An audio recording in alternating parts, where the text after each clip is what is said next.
تعال اقول لك مبدأ. حضرتك لو انت ما تعبتش في اللي انت هتوصل له، لو انت ما تعبتش بصفة عامة مش هتنال توفيق ربنا مش هيوفقك بصفة، يعني بجد ربنا مش هيكرمك. حتى لو دخلت الكلية اللي انت عايزها ربنا مش هيوفقك. تمام؟ خلاص؟ فاحنا بنسعى في الحياة مش علشان نوصل للنقطة اللي احنا شايفين فيها اللي احنا متميزين، احنا بنسعى في الحياة او بنحاول نبذل كل طاقة عندنا عشان في الاخر ننال توفيق ربنا، عشان في الاخر ربنا يوفقنا. هي دي كلمة السر، التوفيق، الاكرام، ان ربنا يكرمك او ربنا يوفقك. ربنا وفقك وانت في كلية صيدلة يبقى دي احسن حاجة، ربنا وفقك وانت في كلية اداب دي احسن حاجة، ربنا وفقك وانت في كلية هندسة دي احسن حاجة، ربنا وفقك في حتة غير الكلية في شغلك دي احسن حاجة. عشان كده بنقول ايه؟ معلش دخلنا كده بره الموضوع. عشان كده بنقول ان مش مهم تخش ايه، المهم انت هتوفق فين. طب ما انا ما اعرفش اوفق فين، حلو، اعمل بقى اللي عليك عشان ربنا يوفقك. ربنا يبص عليك ليك بتتعب، بتعمل اللي عليك فيوفقك ساعتها. يوفقك فين مش بتاعتك بقى. يبقى انا مش مطلوب مني اعرف ربنا يوفقني فين، انا مطلوب مني اعمل اللي عليا. ربنا يوفقني في انهي حته، ممكن تبذل كل اللي عليك وما تخش كل اللي انت عايزه. ليه؟ عشان في خير تاني مستنيك. يا مستر ما بطل الكلام ده، والله بكلم بجد. عشان في خير تاني مستنيك اللي هو التوفيق اللي انت هتوفق فين. تمام؟ خلاص يا دكاتره.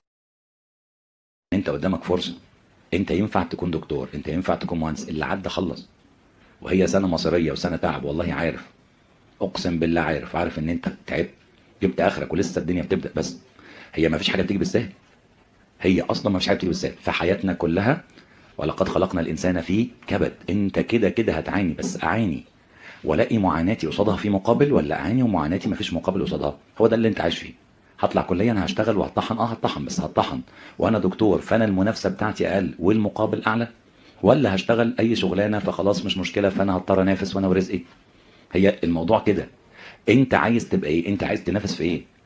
انا النهارده تعبت، خدت سنه تعب، ربنا كرمني ودخلت طب، الدفعه كلها ما جاتش 1000، غير ان انا هطلع الاقي شغل، غير ان انا الكارير بتاعي مطلوب. فانا المنافسه بتاعتي منافسه يعني تعتبر محسومه، فانا طالع هشتغل وهتعب بس هلاقي مقابل. في حياتي اتغيرت، وافتكر ان انت تقدر تغير حياه اهلك كمان في البيت. الناس اللي بتبقى مستوى متوسط او تحت او اعلى انا اقدر اطلع بيهم، وهو ده الامل بتاع باباك ومامتك في استثمارهم فيك. انت بتتعلم وبتروح وبيجروا، هم عايزينك حالك احسن. والله يا ابني في ايدك، والله في ايدك تبقى انسان مختلف تماما، ولسه تقدر دلوقتي تلم، اقسم بالله ما فاتك حاجه. على قد قوتك عافر، وربك لما يديك حمل تقيل بيديك كتف يشيل. والله العظيم قول بس يا معين، بس يعني انت كل اللي عليك تستعين بالمولى عز وجل، هو يعينك والله، هيسرها لك من حيث لا تحتسب. يعني ضاقت فلما استحكمت حلقاتها فرجت وكنت اظنها لا تفرج. يعني انا شايفها مقفوله من كل ناحيه، عامله زي الدوائر اللي احنا كنا بنعملها على مراكز الزلزال دلوقتي عشان نجيبها دايره مقفوله. انا خلاص مقفوله يا باشا، باظت. بس والله في عز ضيقتها وهي مقفوله عليك كده بتفرج من عند ربنا، وكنت فاكر انها ما تفرجش.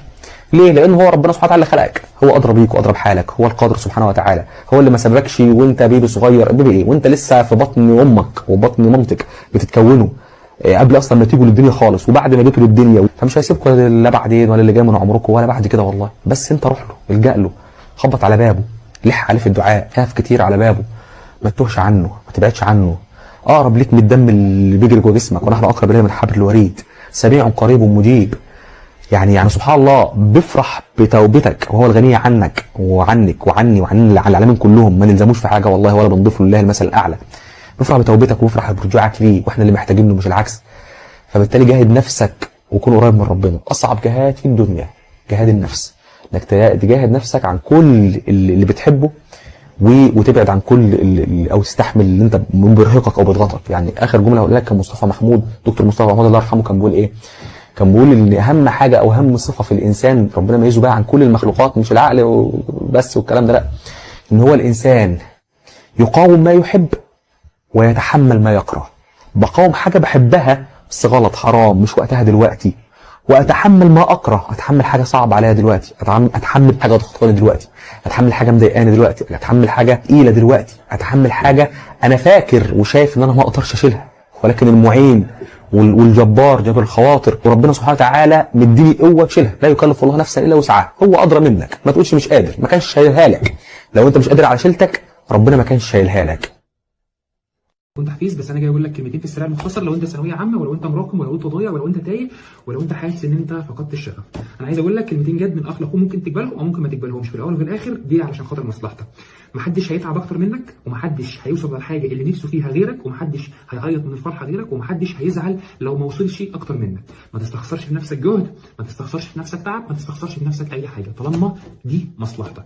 وحط في دماغك حاجه واحده بس، اهلك مش عايزينك تكون اعظم بني ادم في الكون، اهلك عايزينك تكون احسن منهم ونسخه احلى منهم. اهلك تعبوا وصرفوا وبيشقوا وبيعملوا كل حاجه انت نفسك فيها، وممكن بيحرموا نفسهم من حاجات هم نفسهم فيها، وبييجوا عليهم وبييجوا على اخواتك علشان خاطر مصلحتك. فما تضيعش ده كله علشان خاطر انت شايف ان انت مراكم، وان انت مش هتوصل، وان انت فكك من ده كله. لو انت لسه ما بداتش ثانويه عامه، انت في ايدك ان انت تطلع الاول على الجمهوريه. ازاي؟ من خلال العزيمه ومن خلال الاراده، قسما بالله. وانا بكلمك دلوقتي ساعه صلاه الفجر، انا بدات ثانويه عامه يوم 23/5، والله ثم والله ثم والله 97.8، وما غشيتش وما احتجتش ولا كلمه من حد. واصحابي اللي كانوا معايا في اللجنه انا ممكن اروح اصور لك معاهم واحد واحد.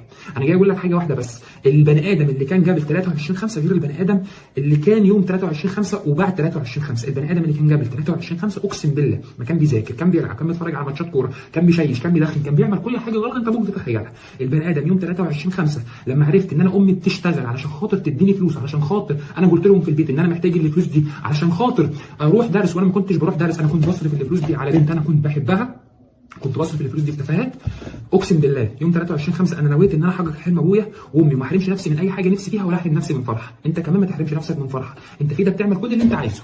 اللي هيطلع الاول على الجمهوريه مش اقل منك في حاجه، اللي هيوصل للحاجه اللي نفسه فيها مش اقل منك في حاجه. الكلمتين دول انا هقولهم لك، غيري مش هيقولهم لك، لان انا مريت بالتجربه اللي انت بتمر بيها دلوقتي. لو انت مراكم فانت غيرك مراكم، ولو انت تايه فانت مش لوحدك، في 128,000 واحد غيرك تايهين. ولو انت ضايع في الفيزياء، ولا دي اول ماده هتضيع فيها ولا دي اخر ماده هتضيع فيها، انت بتصيح، بتاع ابتدائي بيصيح، اعدادي بيصيح، ثانوي بيصيح، كليه بيصيح. فطالما الدنيا كلها بتصيح فتعايش وتعامل مع الوضع اللي انت موجود عليه. انت عارف ان الثانويه العامه ضغط، وعارف ان الثانويه العامه متاعه، وعارف انها كانت صعبه، فانت ما اكتشفتش الوضع مثلا كفل الشر ولا اتفاجئت. انت عارف ان انت بتخش على ايام سوداء، كل ما السنه بتخش بيك لجوه اكتر انت بتكتشف ان السنه بتغمض اكتر، والسنه ما بتبانش منها ملامح. فانت كل اللي انت عايزك تعمله انك تنوي وتتوكل على الله، وتكتب لي تحت في الكومنتات ان انت هتبدا بدايه صح للسنه دي، وانك انت هتردم على الماضي. على فكره مش مهم هتبدا امتى، المهم تبدا. دايما كنت بقول لك لسه الطريق طويل بس الامل اطول، وما دمت انا ماشي لازم في يوم هوصل. ما دمت انا ماشي، ما دمت انا بتحرك، مش مهم اكون بجري ولا ماشي بالراحه، المهم بتحرك، لازم في يوم هتوصل.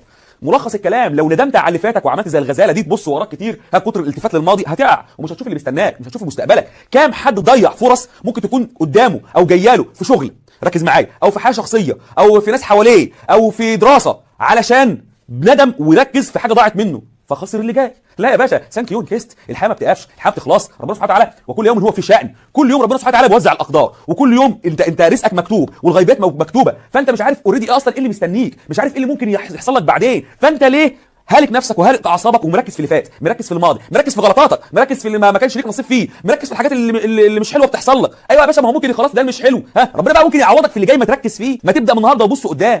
الحياه يا حبايبي بتدي فرص كتير، واوعى تنسى الجمله دي، الفرص ما بتخلصش.